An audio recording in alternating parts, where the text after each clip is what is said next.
Selamat malam Bapak Ibu yang dikasihi oleh Tuhan Yesus Kristus. Selamat bergabung kembali dalam Pekan Doa Pentakosta ke-7 pada hari Jumat 17 Mei 2024. Pada hari ini, kita akan bersama memaknai apa itu mengasihi dengan perbuatan. Suatu topik yang tentunya tidak asing bagi kita semua pengikut Kristus, bahkan menjadi buah iman dalam pimpinan Roh Allah yang mesti kita wujud nyatakan. Namun sebelum kita memulai perenungan kita, mari kita mengangkat pujian dari NKB 73, Kasih Tuhanku Lembut.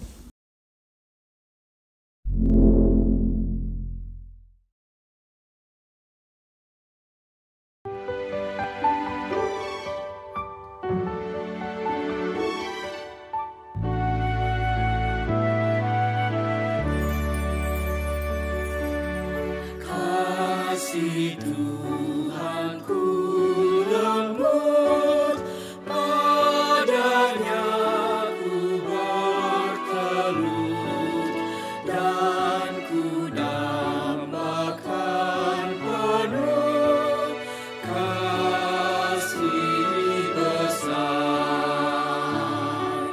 Yesus datang di dunia, tanggung dosa manusia, bagiku pun nyatalah kasih besar, kasih besar, kasih besar.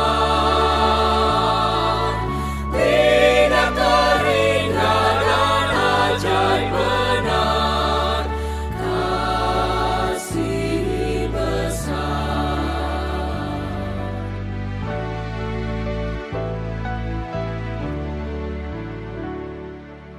Ditolongnya yang penat dan yang berbeban berat, juga orang yang sesat, kasih besar.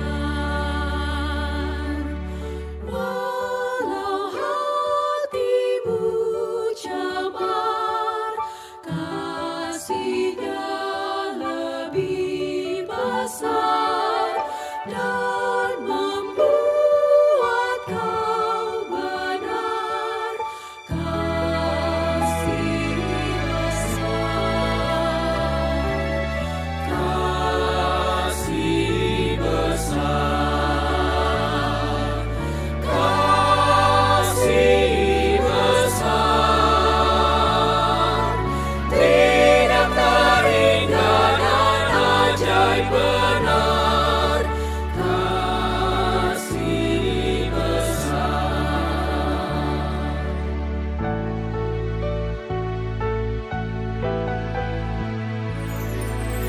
Wahai insan, datanglah, mari sambut kasih-Nya. Ingat akan janji-Nya, kasih besar. Yesus telah memanggilmu, simak suara-Nya merdu, dan serahkan hatimu, kasih besar, kasih besar, kasih besar. Tidak terhingga dan ajaib benar, kasih besar.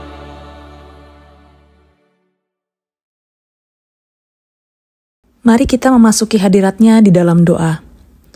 Tuhan Yesus, kami mengucap syukur karena kami memiliki Engkau, Allah yang penuh kasih. Wujud kasih-Mu kami sungguh rasakan dalam kehidupan kami melalui berkat yang kami terima setiap hari. Kami, Engkau anugerahkan kesehatan, keluarga, dan juga segala kesempatan yang membantu kami untuk berkembang. Karena kasih-Mu, kami juga terpanggil untuk menjadi pribadi yang mengasihi di sepanjang kehidupan kami. Hari ini kami datang kepada Tuhan untuk memahami kasih dengan lebih baik lagi. Pimpin dan berikan kami hikmat agar kasih menjadi dasar dari perbuatan kami kepada sesama dan menjadi panggilan hidup yang harus kami perjuangkan. Hanya di dalam nama Tuhan kami, Yesus Kristus, kami berdoa. Amin. Sebelum kita merenungkan bagian firman pada hari ini, terlebih dulu saya rindu mengajak Bapak, Ibu, Saudara memperhatikan sesama yang mengasihi kita. Apakah selama ini kita bersyukur untuk keberadaan mereka? Demikian juga dengan hal-hal yang menjadi bentuk kasih pemeliharaan Tuhan dalam hidup kita. Adakah kita menyadari semua itu? Atau jika ternyata kita masih memiliki beban dan pergumulan, atau ada pihak-pihak yang berselisih dengan kita, serta mungkin pernah atau masih menyakiti, memberikan rasa pedih dalam hati kita, bagaimana cara kita meresponnya? Allah adalah kasih. Demikianlah kita mengenal Roh Allah. Setiap roh yang mengaku Yesus Kristus adalah Tuhan, maka marilah kita saling mengasihi, sebab kasih itu berasal dari Allah, dan setiap orang yang mengasihi lahir dari Allah dan mengenal Allah. Saya mengajak kita sekalian membuka diri dan memohon kuasa kasih Roh Allah menaungi dan terus melingkupi hati kita. Mari kita teduhkan diri dengan pujian bahasa kasih.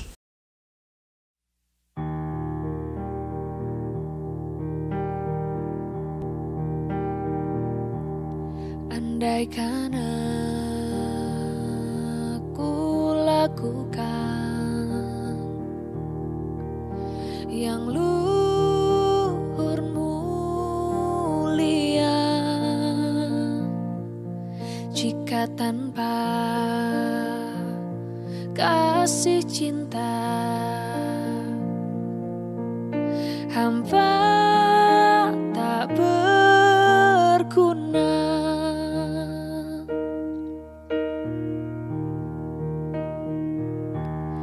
Andaikan aku pahami bahasa semua hanyalah bahasa cinta, kunci tiap hati.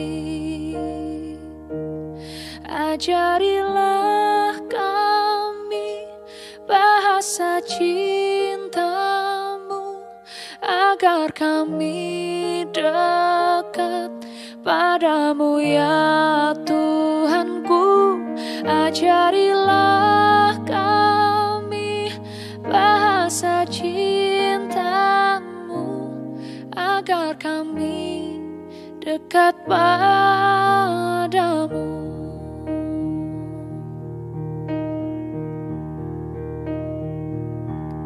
Cinta itu lemah lembut, sabar sederhana. Cinta itu murah hati, rela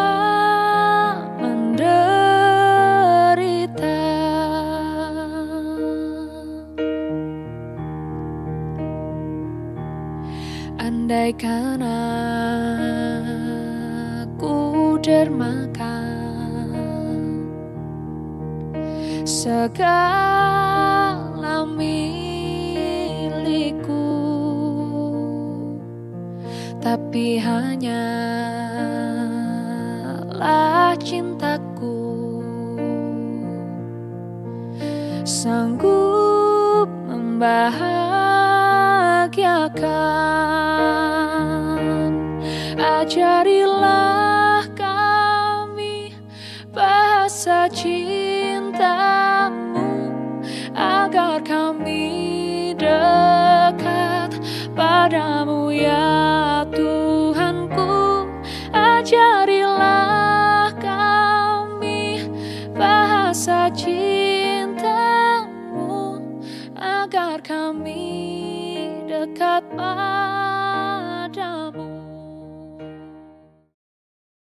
Firman Tuhan pada hari ini diambil dari 1 Yohanes pasalnya yang ketiga, ayatnya yang ke-1, lalu kemudian dilanjutkan dengan ayatnya yang ke-16 sampai 18.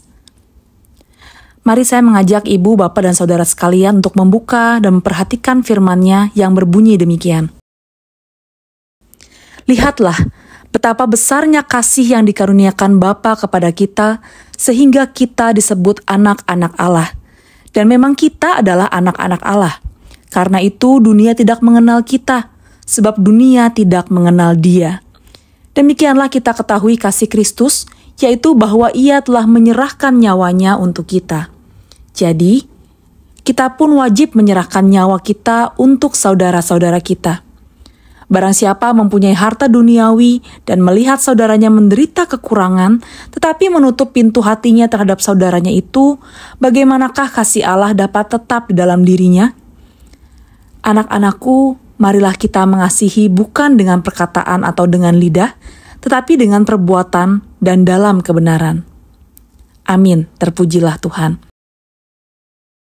Bapak, Ibu, dan Saudara sekalian, Alkisah, di sebuah hutan terdapat suatu kelompok penduduk yang hidupnya selalu dalam ketakutan, karena tempat tinggal mereka yang cukup dekat dengan habitat singa hutan. Sehari-harinya mereka mencari makanan dengan berburu dan memakan tanaman-tanaman yang hidup di sekitar hutan. Akibatnya tentunya nyawa mereka menjadi taruhan. Suatu hari kepala desa masuk ke dalam hutan untuk mencari sebuah tanaman obat. Dan di dalam perjalanan ia bertemu dengan seekor singa hutan yang hendak memangsanya. Beruntunglah ia kemudian diselamatkan oleh seorang misionaris yang kebetulan sedang mengunjungi desa itu untuk mengabarkan Injil. Wah, selamatlah ia. Dan berangkat dari kejadian itu, desa ini kemudian bertobat dan mengikut Kristus. Sang misionaris bukan hanya menyelamatkan nyawa kepala desa, tapi ia juga mampu membantu penduduk untuk bisa hidup harmonis dengan kumpulan singa hutan tersebut. Bahkan terjadilah kemudian perjanjian bahwa kumpulan singa dilarang keras dan tidak akan pernah menyerang orang-orang Kristen di desa itu. Hingga beberapa puluh tahun berlalu dan suatu ketika naas seorang pemuda desa yang sedang berburu diterjang dan diterkam oleh beberapa singa hutan. Dalam pertemuan mediasi, rupanya salah seekor singa berujar, "Kami tetap menjaga perjanjian leluhur kita. Kami tetap tidak menyerang orang Kristen. Lihat, kami sisakan bagian mulutnya. Utuh, tidak kami sentuh." Sebab pemuda itu hanya Kristen di dalam ucapan dan perkataannya saja. Bapak, Ibu, dan Saudara sekalian, mungkin kisah ini kedengarannya tragis. Namun, kisah ini sebetulnya ingin menyentil setiap kita yang selama ini hanya mampu berkata-kata baik, bahkan mungkin amat rohani, namun minim dalam perbuatan yang mencerminkan kasih Kristus. Kita abai terhadap orang lain yang ada di sekitar kita, acuh kepada mereka yang mungkin membutuhkan bantuan, bahkan kita menutup mata terhadap mereka yang terpinggirkan. Memang betul berbuat itu jelas lebih sulit daripada berkata-kata. Untuk melakukan segala sesuatu yang baik, diperlukan tekad dan komitmen yang kuat. Karena tantangannya bukan hanya dari faktor eksternal, namun terlebih dari faktor internal, yakni diri kita sendiri. Akan tetapi, jika kita memberikan diri untuk hidup di dalam kasih, semuanya tentunya akan menjadi lebih mudah dan akhirnya membuat kita menjadi terbiasa. Perbuatan baik bukan lagi menjadi sebuah tuntutan, namun menjadi sebuah gaya hidup bagi orang yang mengasihi Kristus dan mau hidup di dalam kasih-Nya. Dan surat Yohanes yang tadi bersama kita baca, menggarisbawahi bahwa kasih-Nya yang telah melayakan kita untuk menjadi anak-anak-Nya dan hidup selamat dari dosa. Lihatlah betapa besarnya kasih yang dikaruniakan Bapa kepada kita, sehingga kita disebut anak-anak Allah. Sebagai anak yang telah diselamatkan, kita harus siap diutus menjadi saksi Bapa kita. Dan kasih itu harus nyata dalam seluruh aspek kehidupan kita di tengah dunia ini. Bahkan inilah sebetulnya tantangan yang sesungguhnya. Bukan semata-mata hanya kata versus perbuatan. Dan perikop yang kita renungkan hari ini memberitahu kita bahwa tantangannya ialah dunia tidak mengenal kita sebab dunia tidak mengenal Dia. Justru karena kita mengenal kasih Kristus, maka perbuatan kasih menjadi sebuah kesaksian yang menyatakan Kristus bagi dunia ini. Dunia memang kadang seringkali ingin melemahkan manusia jasmani kita untuk mengasihani diri sendiri. Akan tetapi di dalam kekuatan kasih Kristus, kita dimampukan, bahkan kita harus melawan kedagingan internal dalam diri kita. Lebih-lebih karena kita percaya akan kuasa kebangkitannya, maka kita percaya tubuh badani kita ini juga dikuduskan dan terus dilatih menjadi senjata kemuliaan Allah. Maka di pekan jelang Pentakosta ini, marilah kita meneguhkan hati dan mengobarkan semangat kasih yang nyata bagi sesama. Kesaksian itu tidak boleh kalah dengan keadaan dan lingkungan sekitar. Bahkan Rasul Paulus juga pernah menuliskan dalam Roma pasalnya yang ke-12 ayatnya yang kedua. Janganlah kamu menjadi serupa dengan dunia ini, tetapi berubahlah oleh pembaharuan budimu, sehingga kamu dapat membedakan manakah kehendak Allah, apa yang baik, yang berkenan kepada Allah, dan yang sempurna. Kasih tetap dan akan senantiasa menjadi dasar dari segala sesuatu. Marilah kita mengasihi bukan dengan perkataan atau dengan lidah, tetapi dengan perbuatan dan dalam kebenaran. Kita percaya Roh Allah akan terus memampukan kita berproses dalam kesaksian kasih ini. Dan mintalah hikmat-Nya untuk terus melatih, memberikan pelajaran iman kita untuk terus diasah dan diasuh, sehingga kasih Allah semakin nyata dan menguasai hidup kita. Ucapan sederhana Suster Teresa yang tentu sering kita dengar kiranya menjadi pesan yang terus memotivasi kita sebagai anak-anaknya yang terkasih. Terus lakukan perbuatan-perbuatan kecil dengan cinta kasih yang besar. Jadi untuk mengasihi Bapak Ibu dan Saudara sekalian, tidak perlu melalui tindakan-tindakan yang sangat luar biasa, yang spektakuler, dan mungkin menimbulkan kesan yang begitu istimewa, karena begitu besarnya perbuatan itu. Tapi lakukan perbuatan kasih melalui hal-hal kecil yang mungkin bagi orang lain itu adalah suatu hal yang besar dan menjadi berkat dalam kehidupan mereka. Setiap hal kecil yang dilakukan dengan kasih yang besar akan menjadi hal yang luar biasa dan memberkati sesama kita. Tuhan mengasihi dan mengutus kita. Amin. Saudaraku, sebelum kita masuk ke dalam pokok-pokok syafaat di hari ke-7, saya mengajak kita merespon perenungan firman sekaligus menyatakan komitmen kasih kita dalam pujian NKB 138, Makin Serupa Yesus Tuhanku.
Mari kita menaikkan doa syafaat Prapentakosta hari ini.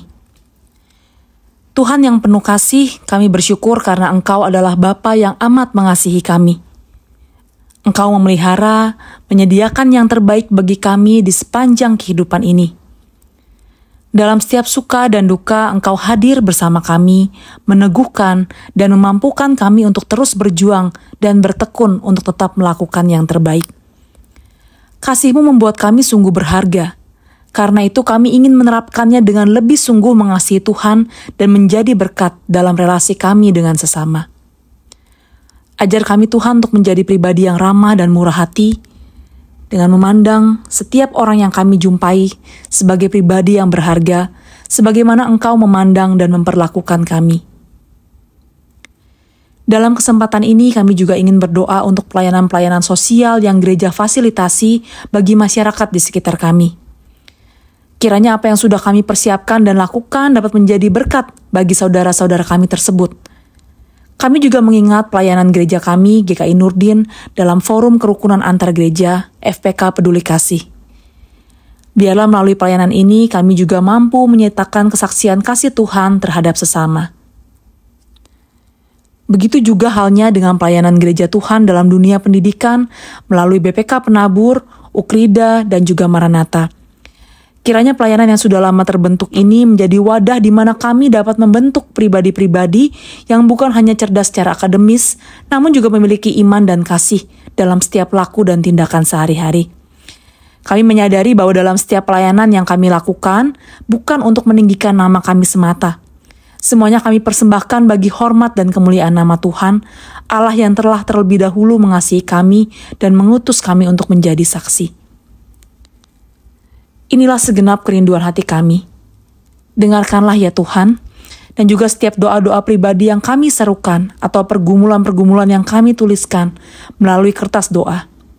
Tuhan tentu telah mengetahuinya, memahami, dan senantiasa mendengarnya. Kami percayakan dan serahkan semua doa ini di dalam Kristus Yesus, Sang Juru Selamat terkasih yang meneguhkan kami. Amin. Bapak, Ibu, dan Saudara terkasih, demikianlah pertemuan kita dalam doa Prapentakosta di hari ini. Semoga melalui pekan doa ini, Bapak, Ibu, dan Saudara semakin diteguhkan untuk terus bertekun, berbuah, dan menjadi berkat bagi sesama. Sampai jumpa dalam pekan doa onsite besok, 18 Mei 2024, di gedung gereja kita. Selamat malam, Tuhan memberkati kita semua.